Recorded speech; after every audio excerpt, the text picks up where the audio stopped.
Professor M N Karassery, ഇപ്പോൾ ധാർമ്മികതയുമായി ബന്ധപ്പെട്ട വിഷയത്തിൽ കീഴ്വഴക്കമില്ലായിരുന്നു എന്നുള്ളതാണ് പ്രധാനപ്പെട്ട കാരണം.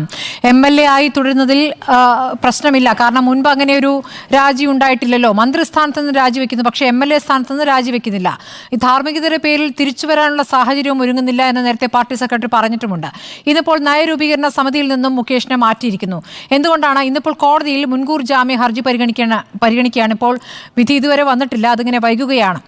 മുൻകൂർ ജാമ്യമില്ല എന്നൊരു തീരുമാനം കൂടി കോടതിയിൽ നിന്ന് വരികയാണെങ്കിൽ അത് ബുദ്ധിമുട്ടാകുമല്ലോ. അതുകൊണ്ട് ഇന്ന് തന്നെ നയരൂപീകരണ സമിതിയിൽ നിന്ന് മാറ്റുന്ന തീരുമാനം വരുന്നു.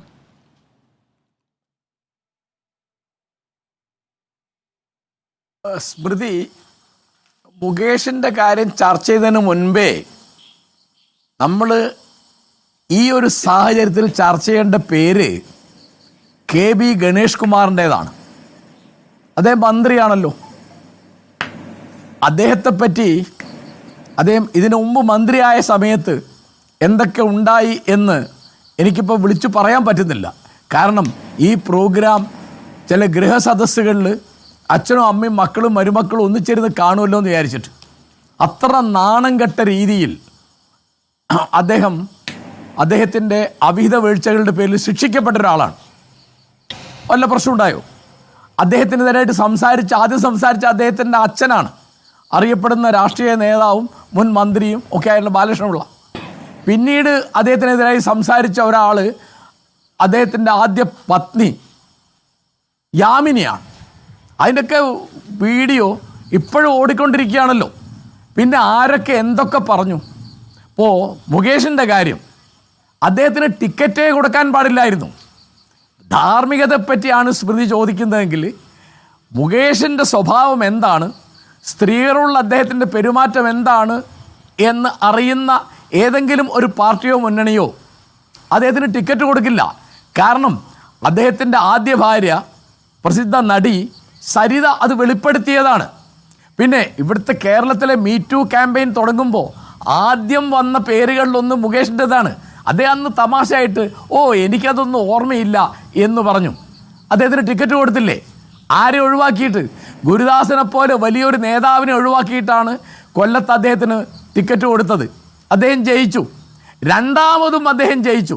അത് കഴിഞ്ഞിട്ട് പ്രേമേന്ദ്രനെ പോലെ വലിയൊരു നേതാവിനെതിരായിട്ട് കൊല്ലത്ത് ലോക്സഭാ മണ്ഡലത്തിൽ മുകേഷിനെ നിർത്തി. മുകേഷ് ഒരു രാഷ്ട്രീയ പ്രവർത്തകനല്ല. മുകേഷിന് ഇവിടുത്തെ തൊഴിലാളി വർഗത്തോടുള്ള ബന്ധം എന്താണ് എന്ന് അദ്ദേഹം കഴിഞ്ഞ ഈ 2 തവണ കൊണ്ട് തെളിയിച്ച ഒരാളാണ്. കൊല്ലത്തെ പാർട്ടിയുമായിട്ടുള്ള ബന്ധവും പാർട്ടിക്ക് ജയിക്കാൻ ബന്ധവും പ്രശ്നത്തിലാണ് കാരശ്ശേരി മാഷേ. അവിടെ പാർട്ടിയും എതിർക്കുകയാണ്, ജില്ലാ ഘടകത്തിനും എതിർപ്പാണ്. അതെ,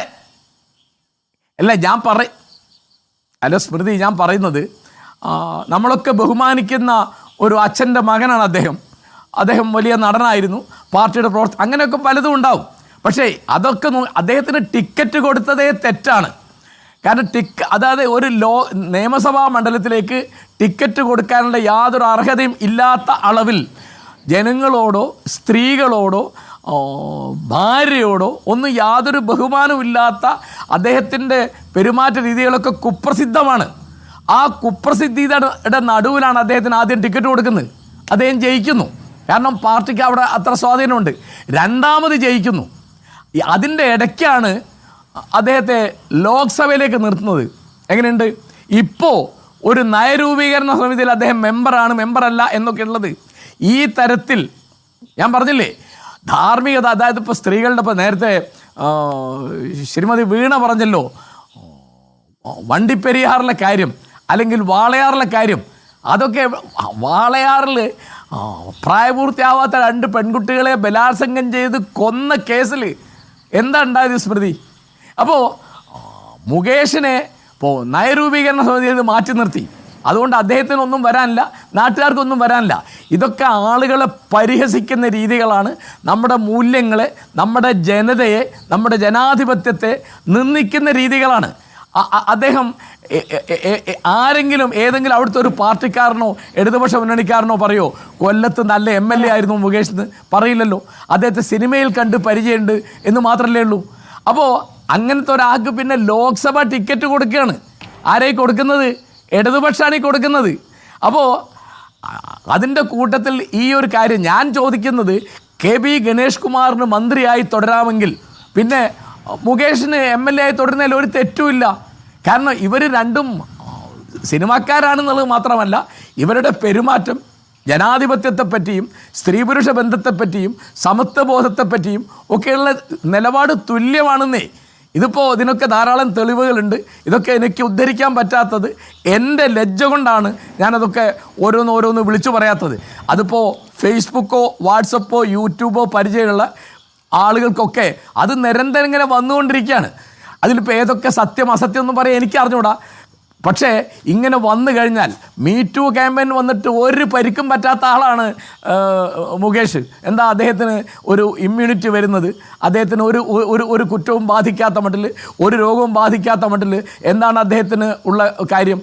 അദ്ദേഹം ഏത് രാഷ്ട്രീയ പ്രവർത്തകനാണ് അദ്ദേഹം? അദ്ദേഹത്തിൻ്റെ കുടുംബത്തെ പറ്റിയല്ല ഞാൻ പറയുന്നത്, അദ്ദേഹത്തിൻ്റെ പിതാവിനെ പറ്റി മാധവനെ പറ്റിയല്ല ഞാൻ പറയുന്നത്. രാഷ്ട്രീയത്തിൽ പ്രവർത്തിച്ചിട്ടോ തൊഴിലാളികൾക്ക് വേണ്ടി പ്രവർത്തിച്ചിട്ടോ അനീതിക്കെതിരായിട്ട് പൊരുതിയിട്ടോ ഏത് പാരമ്പര്യത്തിൻ്റെ വകയിലാണ് മുകേഷിന് ഇതൊക്കെ കൊടുത്തത്? മുകേഷിന് കൊടുത്ത ബഹുമാനം, മുകേഷിന് കൊടുത്ത പരിഗണന എത്രയാണ്? ഇപ്പം തന്നെ ഞാൻ ചോദിക്കട്ടെ, ജസ്റ്റിസ് ഹേമ കമ്മിറ്റി റിപ്പോർട്ട് 4.5 കൊല്ലം പൂഴ്ത്തിവെച്ചു. അതിൽ ഏറ്റവും പരിക്ക് പറ്റാനിടയുള്ള ഒരാളായിട്ട് ഞാൻ ഊഹിക്കുന്നത്, ഇവിടുത്തെ പലരും ഊഹിക്കുന്നത് മുകേഷാണ്. 4.5 കൊല്ലം അത് പൂഴ്ത്തിവെച്ചു. പിന്നെ ഹൈക്കോടതിയും വിവരാവകാശ കമ്മീഷനും ഇടപെട്ടപ്പോഴാണ് അത് പുറത്തു വിട്ടത്. ആ പുറത്തു വിട്ടപ്പോൾ തന്നെ പല പ്രധാനപ്പെട്ട പേജുകളും ഇല്ല. ഇപ്പോൾ 15 പേരുടെ ഒരു പവർ ഗ്രൂപ്പ് അവിടെ ഉണ്ടെന്ന് പറയുന്നു. ആ പേരുകളൊന്നും പുറത്തു വരുന്നില്ല.